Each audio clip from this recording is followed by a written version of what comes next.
Assalamualaikum warahmatullahi wabarakatuh.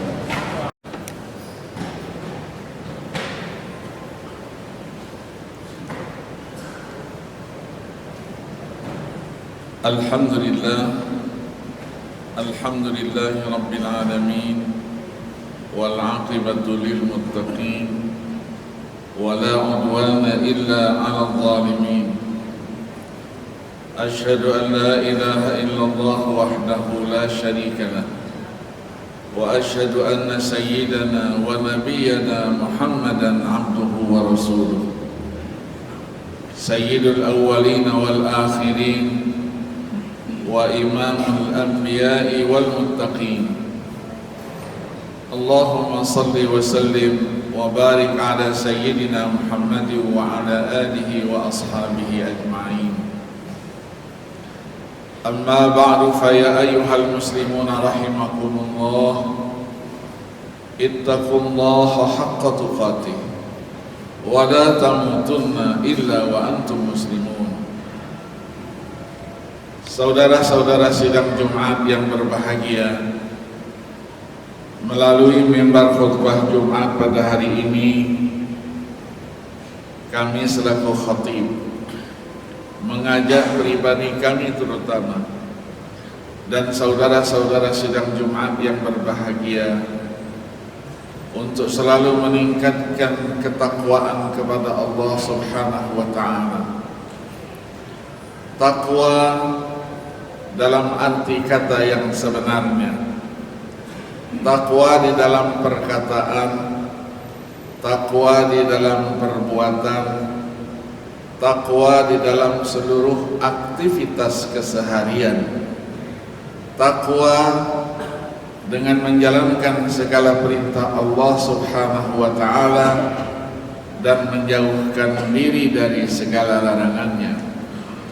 Mudah-mudahan dengan modal takwa itu kita akan tergolong dalam firman Allah Subhanahu wa ta'ala yang sekaligus merupakan janji daripadanya, sebagaimana yang tersebut di dalam surah Maryam ayat 63 yang berbunyi, A'udzu billahi minasyaitonir rajim, tilkal jannatul lati nuritsu min ibadina man kana taqiyya. Itulah surga yang akan kami wariskan kepada hamba-hamba kami yang bertakwa. Saudara-saudara sidang Jumat yang budiman, agama Islam di dalamnya ada yang disebut dengan rukun Islam yang 5. Apabila kita cermati secara filosofinya, urutan itu memberikan makna kepada kita. Yang pertama, menjelaskan bahwa beribadah kepada Allah Subhanahu wa ta'ala dibagi kepada dua bahagian. Ada yang disebut dengan ibadah badaniyah, jismiyah, yaitu ibadah secara fisik. Yang kedua, ada yang disebut dengan ibadah maliyah, ibadah dengan keuangan. Yang ketiga adalah ibadah yang merupakan gabungan. Di satu sisi adalah ibadah jasmaniyah, badaniyah, di sisi lain ia adalah ibadah maliyah. Itulah tercermin di dalam rukun Islam yang 5. Ibadah salat dan ibadah puasa dimasukkan dalam kelompok ibadah badaniyah. Jasmaniyah, secara fisik harus kita lakukan itu dan bisa dilakukan oleh semua orang, tidak dibedakan apakah dia adalah orang yang kaya, orang yang miskin, dan seterusnya. Yang kedua adalah ibadah maliyah, ibadah ini tidak diwajibkan kepada semua orang, tapi diwajibkan kepada orang-orang yang kaya saja, orang-orang yang berkecukupan saja, orang-orang yang mendapatkan anugerah dan karunia Allah Subhanahu wa ta'ala berupa harta kekayaan. Karena harta kekayaan ini adalah amanah, dan di dalam harta itu ada milik sebahagian saudara-saudara kita yang tidak mampu, atau yang disebut dengan al-muhtajun minal fuqara'i wal masakin, mereka-mereka yang membutuhkan harta kekayaan, itulah fakir dan miskin. Yang ketiga merupakan gabungan. Di satu sisi adalah ibadah fisik, di sisi lain memerlukan dana yang cukup besar. Itulah ibadah haji yang diletakkan oleh Allah Subhanahu wa ta'ala pada urutan yang terakhir dari rukun Islam yang 5, memberikan gambaran kepada kita bahwa orang yang bisa dan mempunyai kesempatan, kemampuan untuk melaksanakan ibadah haji, berarti sempurnalah rukun Islam yang 5 itu. Pada kesempatan ini sejenak kita akan membahas apa itu yang disebut dengan kewajiban zakat. Zakat secara bahasa banyak pengertiannya. Diartikan sebagai az-ziyadah, tambahan. Karena orang yang mengeluarkan zakat, orang yang berinfak, orang yang bersedekah, artinya ia menginginkan tambahan dari apa yang dijanjikan oleh junjungan Nabi besar Muhammad sallallahu alaihi wasallam. Di samping pahala yang berlipat ganda, juga harta kekayaannya akan bertambah lebih banyak lagi apabila ia mengeluarkan zakat, infak dan sedekah. Maka Rasulullah sallallahu alaihi wasallam bersabda, "Ma naqasa malun min shadaqatin bal yazdad bal yazdad bal yazdad." Dijamin tidak akan berkurang harta kekayaan yang dikeluarkan untuk sedekah, zakat dan infak, tetapi ia terus bertambah. Diulangi oleh beliau sebanyak 3 kali. Yang kedua berarti an-nama. An-nama artinya berkembang. Orang yang suka mengeluarkan zakat, infak dan sedekah, berarti kekayaan harta yang dimilikinya akan terus berkembang. Yang ketiga diartikan dengan al-madah. Al-madah artinya pujian.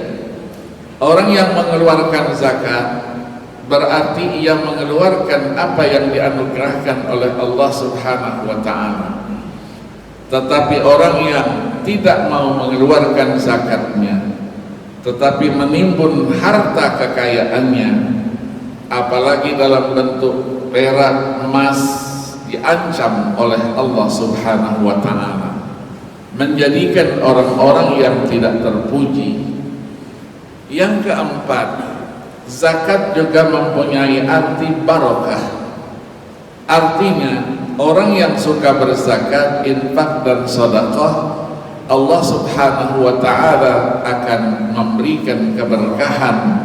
Di samping Allah berjanji untuk menggantinya dengan jumlah yang lebih besar. Wa ma anfaqtum min syai'in fahuwa yukhlifuh. Apa yang kamu infakkan, apa yang kamu keluarkan, maka Allah Subhanahu wa ta'ala akan menggantinya dengan berlipat ganda. Diartikan juga zakat dalam arti as-salah dan lain-lainnya. Di dalam istilahnya para ulama memberikan banyak pengertiannya, lebih dari 10 ta'rif, definisi yang disampaikan oleh para fuqaha. Antara lain yang disebut dengan zakat itu adalah mengeluarkan sebahagian harta yang diwajibkan untuk didistribusikan kepada pihak-pihak tertentu pada waktu yang tertentu pula. Allah mewajibkan harta yang sudah ditetapkan kadarnya, emas sebanyak 85 gram dan lain-lainnya. Begitu juga hewan ternak sudah ditentukan sekian akan diberikan, diwajibkan zakat itu sekian dan seterusnya. Nah, begitu juga akan didistribusikan kepada pihak-pihak tertentu. Itulah yang diisyaratkan oleh Allah Subhanahu wa taala pada ayat 60 dari surah At-Taubah. Innamas sadaqatu lil fuqara'i wal masakin wal 'amilina 'alaiha wal mu'allafati qulubuhum dan seterusnya. Ada 8 asnaf yang menerima zakat itu. Kemudian dikeluarkan pada waktu tertentu. Kewajiban zakat itu tidak diwajibkan setiap waktu, tapi diwajibkan hanya setahun sekali. Itulah yang disebut dengan adanya haul. Haul artinya tahun. Kewajiban zakat diwajibkan 1 tahun sekali dari harta kekayaan yang Allah anugerahkan kepada kita. Kebanyakan orang yang kaya, yang mempunyai harta kekayaan, mengeluarkan zakatnya pada bulan suci Ramadan. Perhitungan haul dilakukan pada bulan suci Ramadan, mengingat bulan ini adalah bulan yang penuh berkah, bulan yang dilipat gandakan setiap amal yang dikerjakan oleh seseorang, bulan yang agung, bulan yang istimewa. Maka dari itulah kewajiban zakat mengingatkan kepada kita bahwa apa yang diwajibkan oleh Allah Subhanahu wa taala pasti di balik kewajiban itu ada perintah. Perintah itu ada kemaslahatan, ada tujuan-tujuan tertentu. Kenapa Allah wajibkan itu? Para ulama mengatakan, kalau kita ingin menelusuri apa hikmah di balik kewajiban zakat, terlalu banyak, dan kita dalam kesempatan ini tidak ada waktu untuk menguraikannya secara keseluruhan. Syekh Wahbah Az-Zuhaili, salah seorang ulama besar yang wafat 1435 yang lalu, 2016, menyebutkan di dalam bukunya Al-Fiqhul Islami wa Adillatuhu. Beliau katakan, hikmah zakat paling tidak kalau kita simpulkan ada 4 perkara. Yang pertama adalah husulul mal wa tuhsinuhu, memelihara, menjaga harta itu. Dari siapa? Min tatallu'i al-a'yun wastimdadi aidi al-athimina wal mujrimin. Menjaga supaya tidak diganggu oleh orang-orang yang sengaja, orang-orang yang berdosa, orang-orang yang nakal, yang selalu mengintai harta kekayaan orang lain. Walaupun di dalam agama untuk mencuri hukumnya adalah haram, dan dengan cara apapun melenyapkan harta kekayaan seseorang tidak dibenarkan di dalam ajaran agama. Yang kedua, beliau katakan memberikan pertolongan. Zakat itu adalah satu cara al-aun. Untuk siapa? Lil muhtajina wal fuqara, untuk mereka yang memerlukannya. Maka Al-Quran ketika menyebutkan 8 kelompok, 8 asnaf yang bisa kita distribusikan zakat kepada mereka, urutan yang pertama itu adalah al-fuqara dan yang kedua adalah al-masakin. Fuqara diartikan orang yang tidak mempunyai pekerjaan dan juga tidak mencukupi. Diartikan juga al-masakin dalam artian orang yang punya pekerjaan tapi hasil kerjanya tidak mencukupi kesehariannya. Maka karena maknanya hampir bersamaan, kita selalu menggunakan fakir dan miskin. Orang yang apakah dia punya pekerjaan tidak mencukupi kebutuhannya sehari-hari, atau apalagi yang memang tidak punya pekerjaan, bagaimana mencukupi keperluannya sehari-hari itu. Maka urutannya itu ada huruf waw di situ. Al-waw di situ diartikan oleh ulama dengan litartib, secara berurutan. Fakir dan miskinlah mendapatkan ke tempat yang pertama, kemudian selanjutnya dan seterusnya. Kemudian yang ketiga, hikmah diwajibkannya zakat mengajarkan kepada kita untuk selalu bersyukur kepada Allah Subhanahu wa ta'ala. Ketika kita dilahirkan di dunia tidak membawa sesuatu, tidak membawa pakaian sehelai pun, tidak membawa ilmu pengetahuan, apalagi membawa harta kekayaan. Maka diajarkan apabila kamu memiliki sesuatu, syukuri itu semuanya. Karena dengan mensyukuri, Allah Subhanahu wa ta'ala berjanji akan menambah dengan harta dan kekayaan yang lain. Itulah firman Allah di dalam ayat 7 daripada surah Ibrahim. Wa idza adzana rabbukum la in syakartum la azidannakum wa la in kafartum in adzabi lasyadid. Di samping hikmah diwajibkannya zakat itu adalah untuk mengimbangi ketimpangan sosial dalam kehidupan keseharian kita. Ada yang mampu, ada yang tidak mampu. Yang mempunyai kemampuan sebagaimana kita sebutkan tadi, harta itu adalah di dalamnya ada bahagian sosialnya. Maka di dalam Al-Quran, harta kekayaan selalu dinisbahkan kepada kamu, kepada mereka.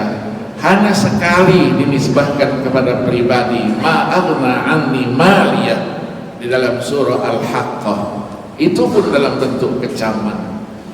Maka di sini mengajarkan kepada kita kepedulian sosial, kepedulian kepada saudara-saudara kita, perhatian kepada saudara-saudara kita. Yang selalu kita sebut inilah bahagian daripada ukhuwah Islamiyah. Rasul mengajarkan persaudaraan, persahabatan.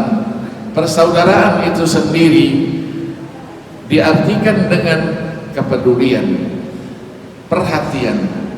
Mereka yang merasa dan mengaku bersaudara dengan yang lainnya, berarti ia menyadari bahwa ia harus memberikan perhatian kepada saudaranya itu.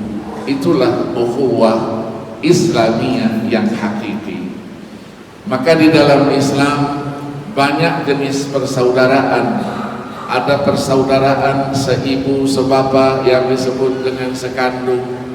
Ada persaudaraan seibu, ada persaudaraan seabah, ada persaudaraan sepersusuan, dan lain-lainnya.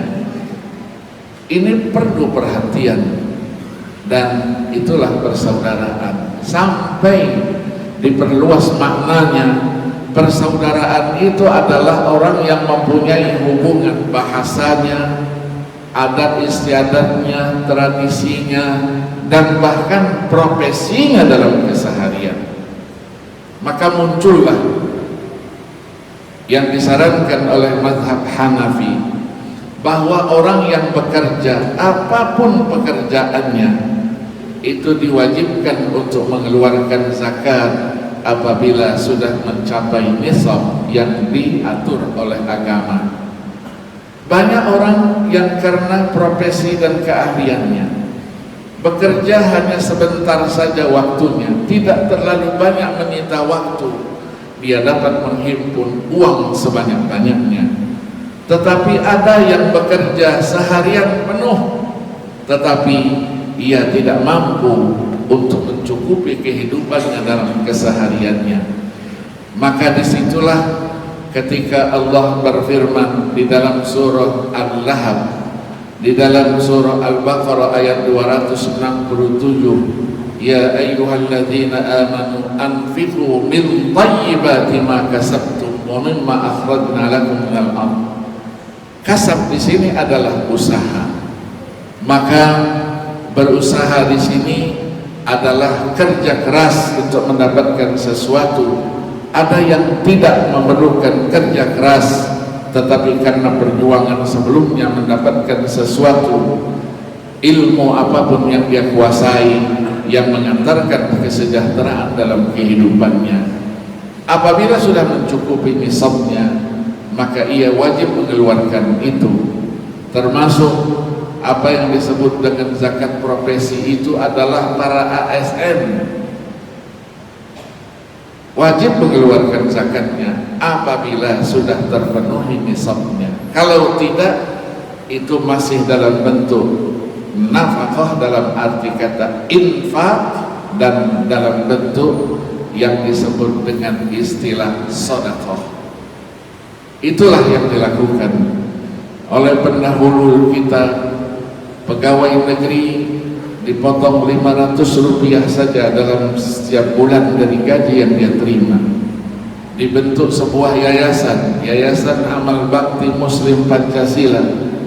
Berapa banyak bisa membangun ratusan masjid yang dibangun dari uang itu. Untuk pegawai negeri, mungkin sekarang ini hanya golongan 4 yang sudah sampai nisabnya. Untuk golongan 3 mungkin belum sampai nisabnya. Maka dengan power, dengan satu kekuatan, diwajibkan untuk mengeluarkan itu, apakah dalam bentuk zakat, sedekah ataukah infak, yang nanti diatur dari formulir yang disampaikan. Maka untuk menuju ke situ, kalau memang kaum muslimin menyadari sepenuhnya, yakin dengan janji-janji Allah dan Rasulnya, dia akan keluarkan zakatnya, infak dan sedekahnya. Kalau itu bisa berjalan dengan baik sesuai dengan perhitungan para ahli, maka akan bisa terkumpul lebih daripada 250 triliun per tahunnya. Dijamin tidak akan ada orang-orang Islam yang fakir, yang miskin. Terpenuhi itu semuanya karena dari kepedulian orang-orang yang kaya itu sudah bisa memenuhi kebutuhan itu. Maka kita bentuklah apa yang disebut dengan Basnas, Badan Amil Zakat Nasional. Satu lagi kekuatan kita kaum muslimin adalah wakaf. Wakaf juga mempunyai satu kekuatan yang luar biasa.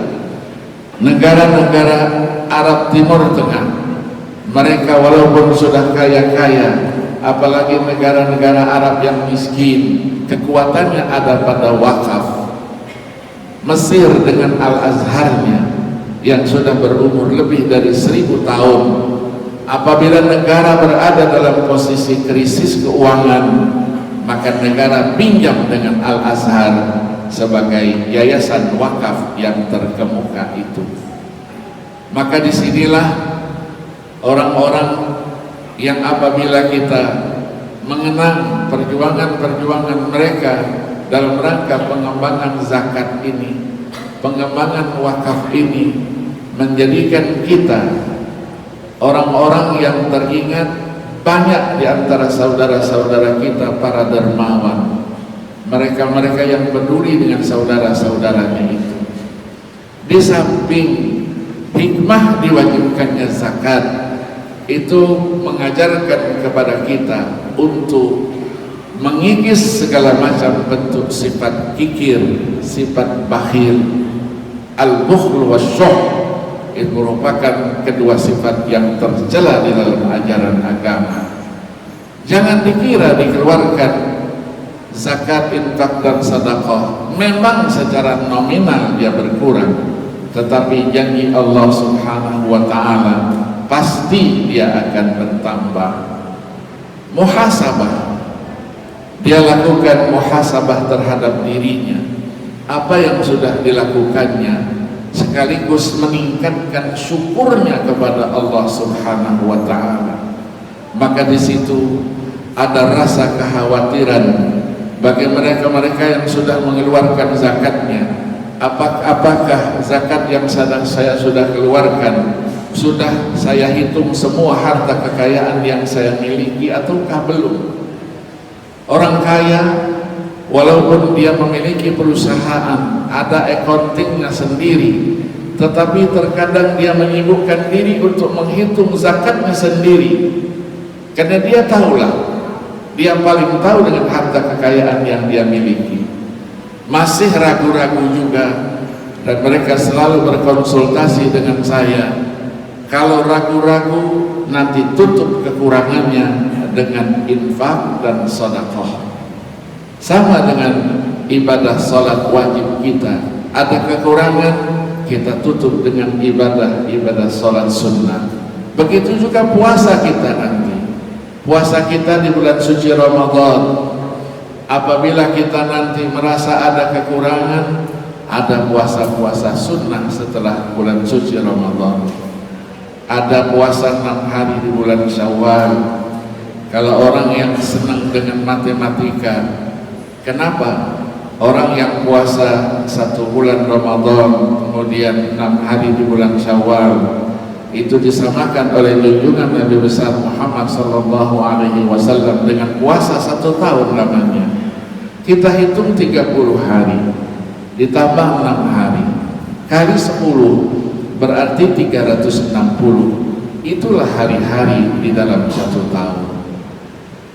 Saudara-saudara sidang Jumat yang berbahagia, di samping itu hikmah diwajibkannya zakat untuk mendidik kita bisa mengelola harta kekayaan yang kita miliki, memanagenya dengan baik dan menyalurkannya sebagai sarana untuk ketakwaan kita kepada Allah Subhanahu wa ta'ala, tidak untuk menjadikan harta kekayaan itu sebagai sarana untuk kita durhaka kepada Allah Subhanahu wa ta'ala.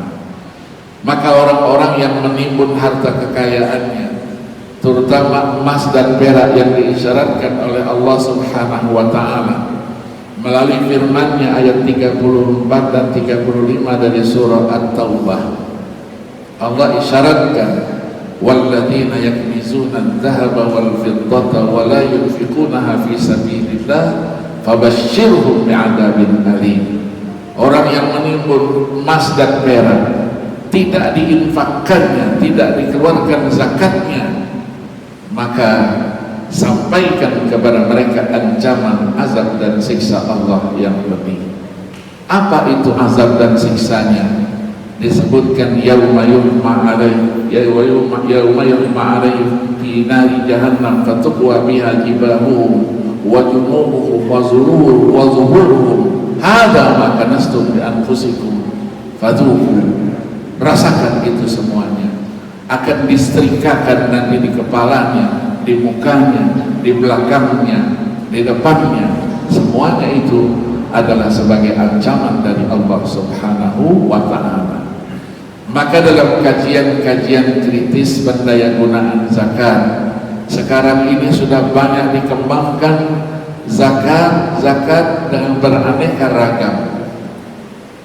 Zakat diwajibkan distribusinya kepada asma yang disebut dengan fisabilillah. Fisabilillah dulu membeli senjata, sekarang dalam posisi aman, tidak memerlukan senjata. Kemana dia didistribusikan? Untuk kemaslahatan umat. Itulah sering pembangunan masjid, pembangunan sekolah, pemberian beasiswa, semuanya diambilkan dari uang zakat itu. Maka pengelolaan zakat itu harus amanah. harus betul-betul jujur. Apabila jujur dalam pengelolaannya, apa yang kita sampaikan tadi akan menjadi satu prestasi yang dapat dirasakan oleh umat Islam secara keseluruhan. Saudara-saudara sidang Jumat yang berbahagia, hari menjadikan penyuci, dia pembersih daripada ibadah puasa yang sudah dia laksanakan. Di samping tazkiyatul amwal, zakat itu adalah membersihkan harta kekayaan kita.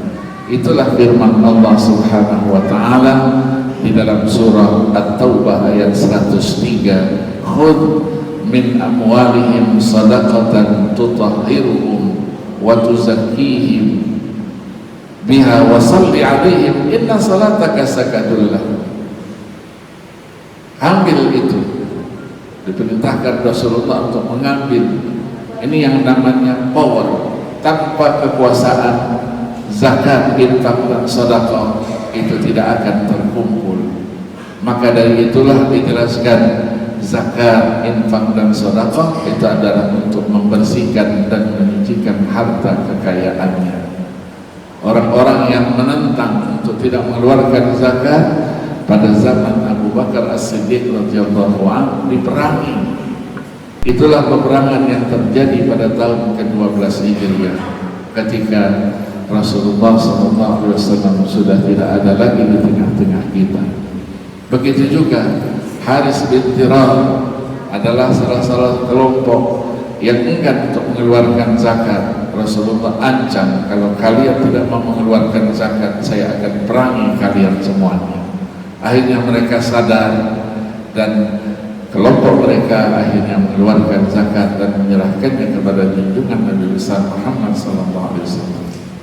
Untuk itu, dalam kesempatan ini hendaklah kita renungkan apa yang kita lakukan apabila itu adalah kebaikan. Sekecil apapun, Allah Subhanahu wa ta'ala sudah siapkan pahala dan ganjaran yang berlipat ganda. Sebaliknya, kita harus merenungkan pula apabila yang kita lakukan itu adalah pelanggaran, kedurhakaan kepada Allah. Sekecil apapun, Allah juga sudah persiapkan azab dan siksanya yang pedih. Pertanyaannya adalah apa yang sudah kita persiapkan untuk menghadapi Allah Subhanahu wa ta'ala, pengadilan Allah Subhanahu wa ta'ala yang maha adil itu. Mari kita renungkan firman Allah Subhanahu wa ta'ala di dalam surah Al-Hasyr ayat 18 yang berbunyi, A'udzu billahi minasyaitonir rajim. Ya ayyuhalladzina amanu taqullaha wal tanzur nafsum ma qaddamat lighad wattaqullaha innallaha khabirum bima ta'malun. Wahai orang-orang yang beriman, bertakwalah kalian kepada Allah, dan hendaklah setiap pribadi memperhitungkan apa yang sudah dia persiapkan untuk hari esok. Bertakwalah kalian kepada Allah, sesungguhnya Allah maha mengetahui terhadap apa yang kalian kerjakan.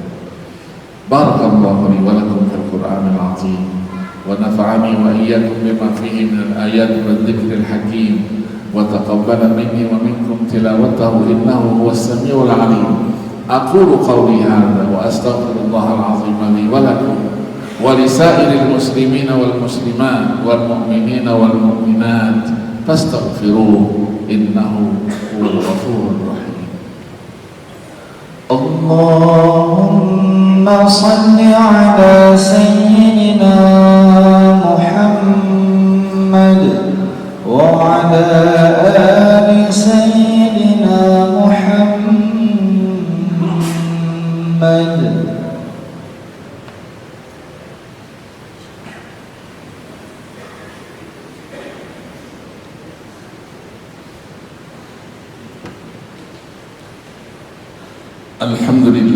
Alhamdulillahi hamdan katsiran kama amara.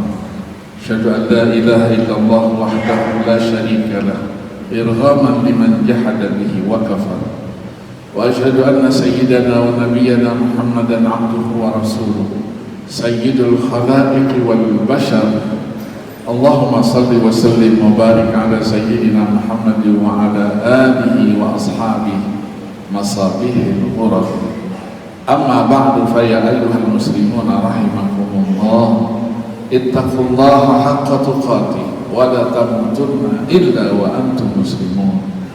I'lamu anna Allah subhanahu wa ta'ala qad salla ala nabiyyihi qadima faqala jalla jalaluhu 'alima, inna Allaha wa malaikatahu yusalluna 'alan nabi ya ayyuhalladzina amanu sallu 'alaihi wa sallimu taslima.